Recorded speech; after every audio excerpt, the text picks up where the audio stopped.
Assalamualaikum warahmatullahi wabarakatuh. Bismillahirrahmanirrahim. Alhamdulillahi rabbil alamin. Wassalatu wassalamu ala asyrafil mursalin Sayyidina Muhammad wa ala alihi wa sahbihi ajma'in. Anak-anak sekalian, kembali kita bertemu dalam proses belajar mengajar online. Dan kali ini tema kita adalah keilmuan yang tumbuh dan berkembang ya pada masa kejayaan peradaban Islam. Oke, selamat mengikuti. Adapun keilmuan yang tumbuh dan berkembang ya, diantaranya adalah ilmu filsafat, ilmu fikih, ilmu tasawuf, ilmu kedokteran, ilmu sejarah, dan ilmu geografi. Dan kali ini akan kita ulas secara lebih detail ya. Oke, silahkan disimak. Pertama, ilmu filsafat Islam. Bapak bacakan saja. Adapun yang dimaksud dengan filsafat ya, filsafat Islam, sistem berpikir tentang hakikat segala sesuatu berdasarkan ajaran Islam yang tertuang di dalam Al-Quran dan Hadits. Tokoh filosof Muslim yang sangat berjasa dalam pengembangan filsafat Islam yaitu Al-Kindi, Al-Farabi, Ibnu Sina, dan Ibnu Rushd. Tujuan Islam mengajarkan berpikir filsafat adalah diantaranya A. Agar setiap Muslim berwawasan luas, teratur, dan terpadu. B. Selalu bertanya dan dapat menghargai pendapat orang lain. C. Tidak cepat puas terhadap prestasi yang telah dibuat. Kemudian yang kedua, ilmu fikih. Fikih menurut bahasa berarti tahu dan faham. Jadi maksudnya ilmu yang mempelajari aturan syariat Islam yang diperoleh dari dalil yang terperinci. Adapun tokoh ilmu fikih atau disebut juga dengan istilah fuqaha, yakni Abu Hanifah, An-Nu'man bin Thabit, Malik bin Anas al-Ashabi, kemudian Muhammad bin Idris Asy-Syafi'i, lalu Ahmad bin Hanbal.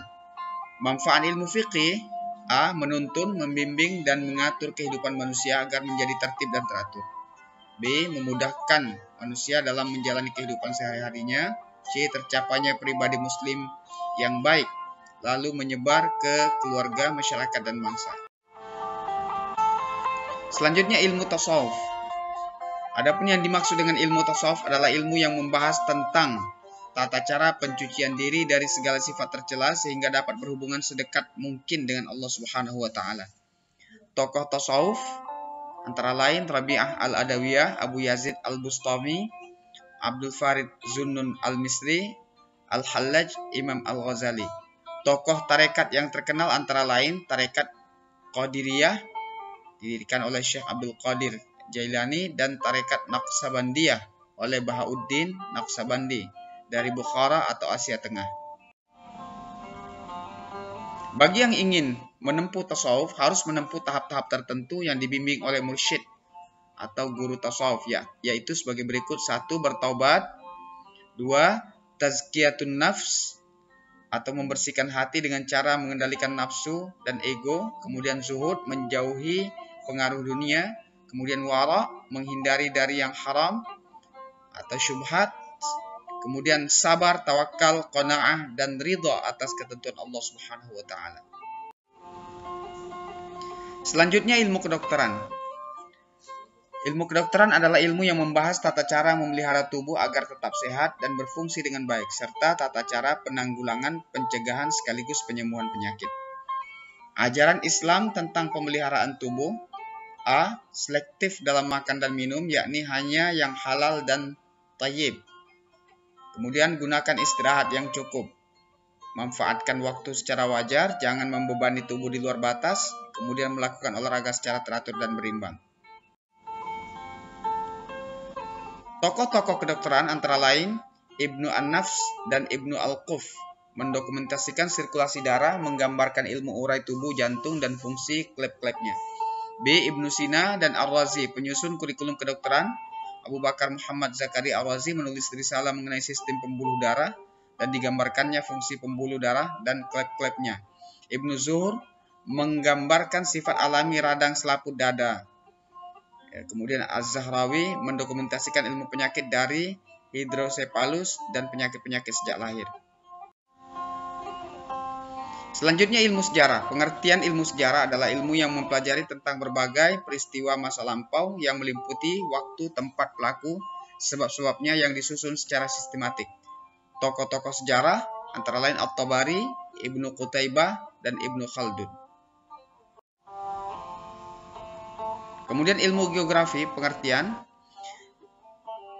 ilmu geografi adalah ilmu yang mempelajari perihal keadaan suatu daerah dengan segala kekhasannya. Tokoh-tokoh di bidang geografi antara lain Al-Mas'udi, kemudian ada Al-Biruni, kemudian Ibnu Majd dan Sidi menyusun buku tentang luasnya pengetahuan kelautan. Manfaat ilmu geografi: mengenal potensi sumber daya alam yang dapat dieksplorasi untuk kemaslahatan bersama, menggugah ketakjuban akan keagungan Sang Pencipta Allah Subhanahu wa taala yang wajib disyukuri. Kemudian berguna bagi perancang pembangunan di suatu kawasan, bermanfaat bagi penanaman modal di sektor ekonomi.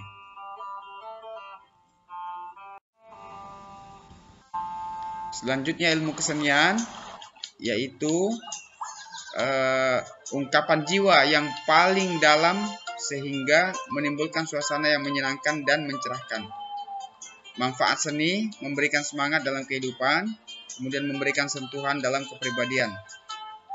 Karya seni Islam meliputi hampir seluruh bidang kehidupan manusia, misalnya pada bangunan masjid, istana, perabotan rumah tangga, pakaian, jilid buku, taman kota, tulisan, dan kaligrafi.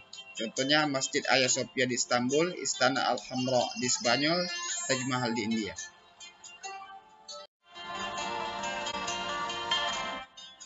Nah, berikut ini bagian akhir dari pelajaran kita. Ini tugasnya.